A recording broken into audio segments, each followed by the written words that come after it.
మన ప్రభు అయినటువంటి యేసుక్రీస్తు వారి పరిశుద్ధమైన నామంలో తండ్రి అయిన దేవాది దేవునికి నిత్యము స్తుతియు స్తోత్రములు, మహిమయు ఘనతయు ప్రభావములు యుగయుగములు ప్రభునకెచ్చెలును గాక. ఆమేన్. ఆత్మీయులారా, బాగున్నారా? 3వ తారీఖు 9వ నెల 2022వ సంవత్సరం. కీర్తనల గ్రంథము 133వ కీర్తన 1వ వాక్యము. సహోదరులు ఐక్యత కలిగి నివసించుట ఎంత మేలు, ఎంత మనోహరము. ప్రార్థన. ప్రేమగల తండ్రి, కృపగల దేవా స్తోత్రం. వాక్యం మీది వినుచున్న వారు మీ దాసుడనైన నన్ను మరుగు చేసి మీ దైవస్వరమును వినిపింపచేయమని, మీరు ఆకడ కొరకు రాజ్యం కొరకును మమ్మల్ని సిద్ధపరచమని సియోనులో నుండి మీ హస్తాన్ని చాపండి, వాక్కు చేత సంధించండి. మీ ఆత్మకార్యం మాలో జరుగునుగాక. యేసయ్య నామంలోనికి ప్రార్థించిన మనవులన్నీ పొంది ఉన్నామని నమ్ముచూ ఉన్నాం మా పరమ తండ్రి. ఆమేన్. ఆత్మీయులారా, బాగున్నారు కదూ? బైబిల్ గ్రంథంలోని కొన్ని కీర్తనలు మనకు బాగా పరిచయమై ఉన్నవి. 23వ కీర్తన కాపరి కీర్తన అని,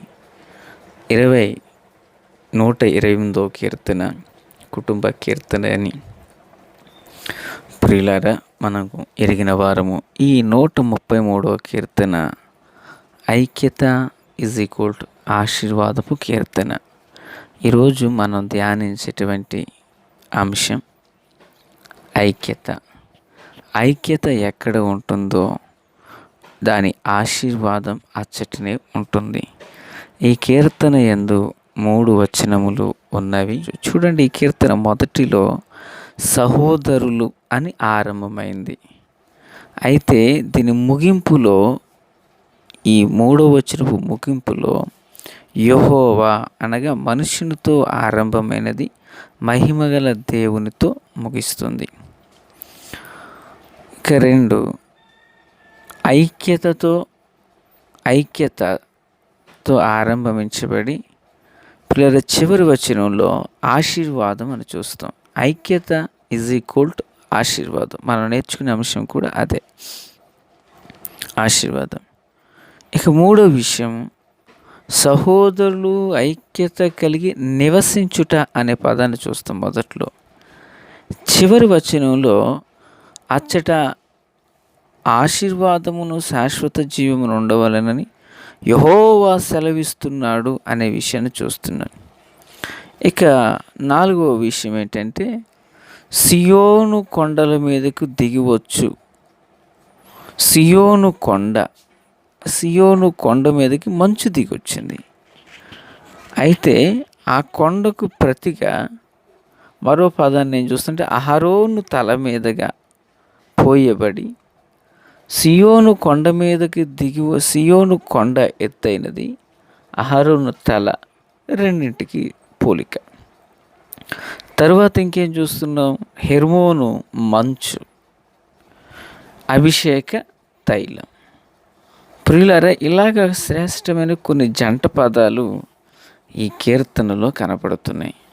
ఈ కీర్తన సారాంశం అంతా కూడా ఒక్కటైనది. ఏంటంటే, ఐక్యత కలిగి జీవించాలి. ఐక్యత కలిగి జీవించడం అంటే, ప్రియులారా, ఒకరికొకరు కలిసి ఒకే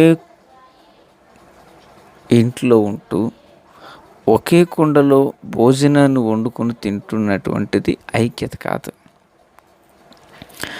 ఐక్యత అనేటువంటిది సహవాసాన్ని సూచిస్తుంది. సహోదరులు ఐక్యత కలిగి నివసించుట అంటే ఒక తల్లి గర్భాన పుట్టిన 4 కుమారులని కాదు దాని ఉద్దేశం. దాని యొక్క ఉన్నతమైన ఉద్దేశం ఏంటంటే, వారిద్దరున్నా, ముగ్గురున్నా, నలుగురున్నా, ఎంతమంది ఉన్నా వారందరూ కూడా ఒక్క ఆలోచనతో ఒక సహవాసాన్ని కలిగి జీవించడమే ఐక్యత. దేవునికి స్తోత్రం. అపోస్తులుల కార్యగ్రంథంలో 1వ అధ్యాయము 15వ వాక్య భాగమందు ఎలాగున చెప్పబడింది. 15వ వాక్యం. ఆ కాలమందు ఇంచుమించు 120 మంది సహోదరులు కూడి ఉండగా. ఆమెన్. అంటే 120 మంది ఒక తల్లి బిడ్డలు కాదు వాళ్ళు, కానీ ఒకే రక్తంలో కడుగబడిన ప్రజలు. స్తోత్రం.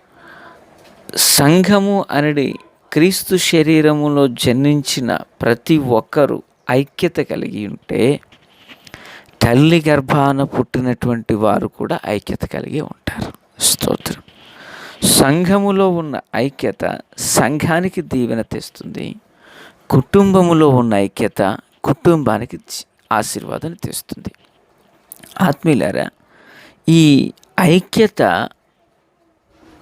ఇట్ ఈజ్ మీన్స్ ఫెలోషిప్, సహవాసం. ఈ సహవాసం ఒక ఆశీర్వాదం అనే ఫలాన్ని తెస్తుంది. దేవునికి స్తోత్రం.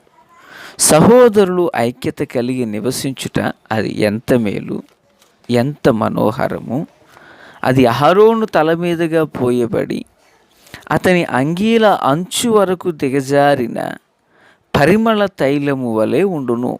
ఈ ఐక్యతను అభిషేక తైలానికి పోల్చారు. అహరోను తల గడ్డమును హెర్మోను కొండకు సూచిస్తున్నారు. తల మీద పోయబడిన అభిషేకం హెర్మోను కొండ మీద దిగి వచ్చిన మంచును సూచిస్తుంది. అంటే ఒక పోలిక పద్ధతిలో ఈ మాటలు మనం చూస్తున్నాం. ఆత్మీయులారా, గమనించాలి.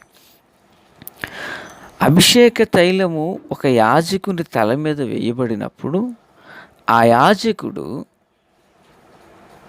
5 రకములైన సుగంధ సంభారాలతో పరిమళ వాసనతో చేయబడినదే తైలం. ఆ తైలము అంత పరిమళ వాసన రావాలంటే 5 రకములైనటువంటి పదార్థములు కలిపితే ఒక పరిమళ తైలం అవుతుంది. అవన్నీ కలిసి మిళితమైనప్పుడే శ్రేష్టమైన అభిషేక తైలంగా మారుతుంది. దేవునికి స్తోత్రం. నేను అంటాను, కుటుంబంలో అది ఎంతమంది ఉన్నా, సంఘములో ఎన్ని వందల వేల మంది ఉన్నా, ఐక్యత అనే సహవాసంలోనే ఆశీర్వాదం అనే ఫలం దొరుకుతుంది. ఆమేన్. ఇప్పుడు ఈ 5 రకములైన ముడి పదార్థాలతో చేయబడిన అభిషేకం ఒకదానికొకటి కలిసిపోతాయి, మిళితమైపోతాయి. ప్రియులారా, గమనించండి. ఆ 5 రకాలైనటువంటి సుగంధ సంభారాలు నిర్గమాకాండంలో మనం చూడవచ్చు. నిర్గమాకాండం 29వ అధ్యాయం 7 నుండి 9 వచనాలు, 30వ అధ్యాయం 22 నుండి 33 వరకు ఉన్న వచనాలలో ఈ అభిషేక తైలమునకు వాడబడుచున్నటువంటి ఆ 3 సరుకు మనం చూడగలం. నేను చదువుచున్నాను. వాటిల్లో ఉన్నటువంటి జటామాంసి, గోపి చందనము, గంధపు చెక్క, స్వచ్ఛమైన సాంబ్రాణి మరియు ఉప్పు. ఇవన్నింటినీ కలిపితేనే పరిమళ తైలం అవుతుంది. పిల్లరా, వీటిలో వేయబడిన ఒక పదార్థము మరొక పదార్థం కలిస్తే తైలమైంది కదా. అలాగనే దేవుని పిల్లలుగా మనం సహవాసాన్ని కలిగి ఉన్నప్పుడే అది ఐక్యత. ఆ ఐక్యత ఆశీర్వాదాన్ని తెస్తుంది. దేవునికి స్తోత్రం. యాజకుని తల మీద వేయబడిన అభిషేక తైలము అతడు దేవుని కొరకు ప్రత్యేకించబడిన వాడే. తాను చనిపోయే అంతవరకు ఆ సహవాసం లేక ఆ జీవము కలిగిన దేవునికి యాజకుడే పనిచేస్తాడు. అభిషేక తైలం వేయబడిన తర్వాత కొంతకాలం పనిచేసి రిటైర్మెంట్లు లేవు అక్కడ. మరణం వరకు దేవునితో సహవాసం. అలాగుననే జీవము కలిగిన దేవుని శరీరం అనే సంఘంలో చేర్చబడిన వ్యక్తి కూడా ఆ యొక్క ఉన్నతమైన సహవాసాన్ని, సన్నిధిని కలిగి ఐక్యత కలిగి ఉంటే హెర్మోను కొండ మీదకు, సియోను కొండ మీదకి హెర్మోను మంచు దిగి వచ్చి ఆ ప్రాంతమంతటిని తడిపి చల్లదనంగా సస్యశ్యామలంగా ఉంచినట్లుగా అహరోను తల మీద పోయబడిన అభిషేకము తైలం అంగీల అంచుల వరకు దిగజారి శరీరమంతటికి పరిమళ వాసనిచ్చినట్లుగా ఐక్యత ఆశీర్వాదం అనే ఫలం సువాసన దయచేస్తుంది. కనుక కుటుంబంలోనైనా సంఘములోనైనా ఐక్యతను కలిగి ఉందాం, ఐక్యతను కాపాడుకుందాం. ఐక్యతయే ఆశీర్వాదం. మనం చదువుకున్న పాఠ్య పుస్తకాల్లో 4 ఆవుల గురించి మనకు బాగా తెలుసు. ఓ తండ్రికి 4 కుమారుల గురించి మనకు బాగా తెలుసు.